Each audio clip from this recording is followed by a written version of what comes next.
रात के 2 बज रहे हैं, पूरा घर सो रहा है, दुनिया एकदम शांत है। लेकिन आपके अंदर, आपके दिमाग में एक शोर मचा हुआ है। शरीर पूरी तरह थक चुका है, आंखें नींद से भारी हैं, पर दिमाग है कि एक बुलेट ट्रेन की तरह भागे ही जा रहा है। कभी आप 5 साल पुराने किसी गलती के बारे में सोचने लगते हैं जो आप बदल नहीं सकती, तो कभी उस भविष्य के डर में डूब जाते हैं जो अभी तक आया ही नहीं है। आपको ऐसा महसूस होता है जैसे आप अपने ही दिमाग के कैदी बन गए हैं, एक ऐसे पिंजरे में जहां कोई सलाखें तो नहीं है, फिर भी आप बाहर नहीं निकल पा रहे। तो क्या इसका मतलब यह है कि हमारा दिमाग ही हमारा सबसे बड़ा दुश्मन है? क्या ये हमें खुश रखने के लिए बना है या फिर हमें एक जाल में फंसाने के लिए? चलिए आज इसी गहरे राज से पर्दा उठाते हैं कि आखिर ये ओवरथिंकिंग होती क्यों है। देखिए, सबसे पहले तो ये समझना जरूरी है कि ओवरथिंकिंग कोई बीमारी नहीं है। ये एक जाल है। जी हाँ, एक ऐसा जाल जिसे हम खुद ही बुनते हैं और फिर उसी में उलझ कर रह जाते हैं। ये हमारे दिमाग का वो शोर है जो हमारी शांति को धीरे धीरे खत्म कर देता है। जरा सोचकर देखिए, किसी ने आपके मैसेज का जवाब देना बंद कर दिया और बस आपका दिमाग तुरंत काम पर लग जाता है। कहीं मैंने कुछ गलत तो नहीं कह दिया? कहीं वो मुझसे बोर तो नहीं हो गए? क्या उनकी जिंदगी में कोई और आ गया है? एक छोटा सा सीन और नो रिप्लाई आपके दिमाग में एक पूरी की पूरी फिल्म बना देता है, जिसका डायरेक्टर, प्रोड्यूसर और विलन सब आपका अपना दिमाग ही होता है। और यही तो है ओवरथिंकिंग का वो लूप। हम वो लड़ाइयां लड़ते हैं जो असल में कभी हुई ही नहीं, उन सवालों के जवाब ढूंढते रहते हैं जो किसी ने पूछे ही नहीं। हम या तो अतीत की गलतियों को अपने दिमाग में बार बार दोहराते हैं या फिर उस भविष्य से डरते हैं जो अभी तक आया ही नहीं है। ये लूप हमारी सारी मेंटल एनर्जी को सोख लेता है। लेकिन सवाल अब भी वही है कि हम ऐसा करते क्यों हैं? हम खुद को इतनी तकलीफ आखिर देते क्यों हैं?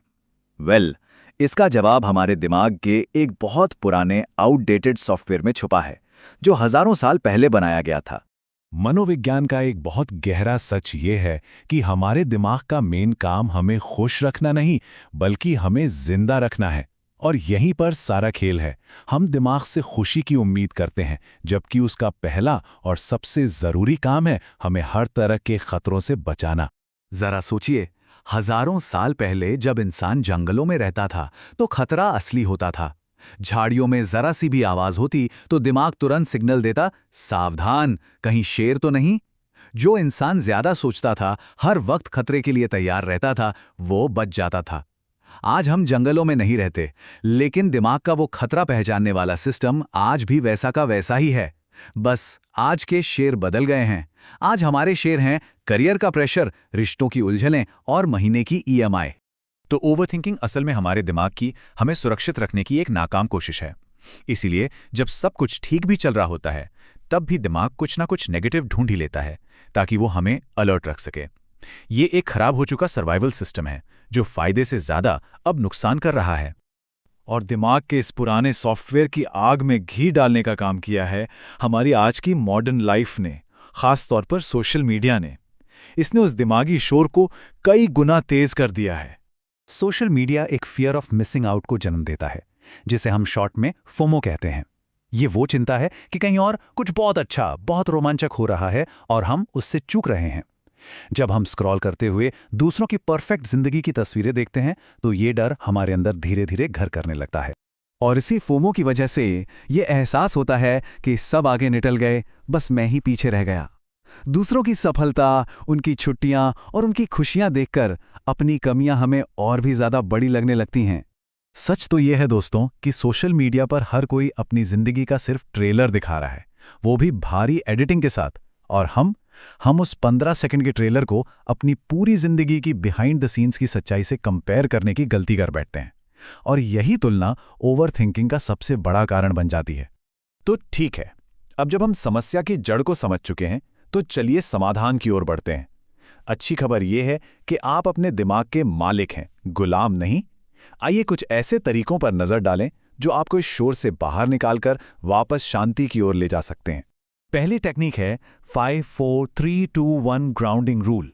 जब भी दिमाग काबू से बाहर होने लगे तो फौरन रुक जाइए।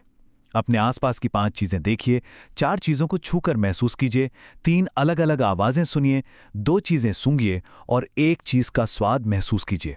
ये एक कमाल की टेक्निक है जो आपके भागते हुए दिमाग को जबरदस्ती खींचकर विचारों की दुनिया से निकालकर आज में, अभी में ले आती है। दूसरा तरीका है कर्म यानी एक्शन। याद रखिए, ओवरथिंकिंग हमेशा खालीपन में पनपती है, जबकि एक्शन हमेशा व्यस्तता में बढ़ता है। जब भी दिमाग ज्यादा सोचे तो अपने शरीर को काम पे लगा दीजिए। उठकर कमरे की सफाई कर लीजिए, वॉक पर निकल जाइए या कोई भी एक्सरसाइज कीजिए। एक्शन लेना चिंता पर ब्रेक लगाने जैसा है। लेकिन इन तकनीकों से भी बढ़कर एक गहरा राज है जो आपको असली शांति दे सकता है।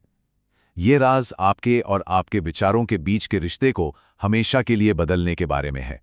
जरा इस लाइन को महसूस कीजिए, विचार बादल हैं, आप आसमान हैं। इसका मतलब है कि आपके विचार आप नहीं हैं, वो तो सिर्फ बादलों की तरह हैं जो आते हैं और चले जाते हैं। और आप वो आसमान हैं जो हमेशा अपनी जगह पे स्थिर रहता है, शांत रहता है। तो विचारों को आने जाने दीजिए, उनसे लड़िए मत, बस उन्हें एक दर्शक की तरह देखते रहिए। देखिए, कल क्या होगा ये सिर्फ एक डर है। कल जो हुआ वो बस एक याद है। सच्चाई सिर्फ एक है और वो है ये पल जो अभी चल रहा है। यही एकमात्र हकीकत है जो हमारे पास है। इस पल को अपने ख्यालों की बलि मत चढ़ने दीजिए। तो आखिर में चुनाव आपका है। इस जानकारी के बाद आज आप क्या चुनेंगे? अपने दिमाग का शोर या अपने मन की शांति? इस पल को कैसे जीना है, ये फैसला सिर्फ और सिर्फ आपका है।